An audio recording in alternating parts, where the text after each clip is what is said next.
Hello বন্ধুরা, good morning সবাইকে। তো এখানে আমি সকাল সকাল আমার ঠাকুর ঘর থেকে আজকে ব্লগটা শুরু করলাম। তো আজকে হচ্ছে শুভ রথযাত্রা, সবাইকে জানাই শুভ রথযাত্রা আন্তরিক শুভেচ্ছা ও ভালোবাসা।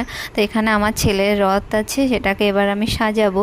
তো প্রথমে নিয়ে নিলাম রজনীগন্ধা ফুল, তারপর দুটোই ঝাউ গাছের পাতা বাড়িরই নিয়ে এলাম।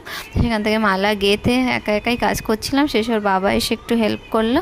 তারপর এখানে রেডি করে দিয়েছি, কিন্তু দেখো ছেলে মাথার ওপরে পতাকার মতো ওটা দিল ভেঙ্গে। তো আর কি আর লাগানো হলো না, ওই নিয়েই ছেলে চললো তার রথ নিয়ে। দেখো টুকটুক করে চলছে, কি খুশি সে। রাস্তায় গিয়ে আরও বেজায় খুশি, সবাই দেখছে যে যার মতো।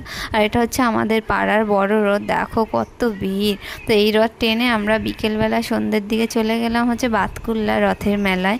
দেখো কত বড় মেলা বসেছে, এত ভিড় ছিল আমরা ঘুরতেই পারলাম না। তা ছেলের গাড়ি তুলবে বায়না ছিল, তাকে উঠিয়ে এখানে পাপড়ি চাট এগরোল খেয়ে শেষে কোকা কলা নিয়ে চলে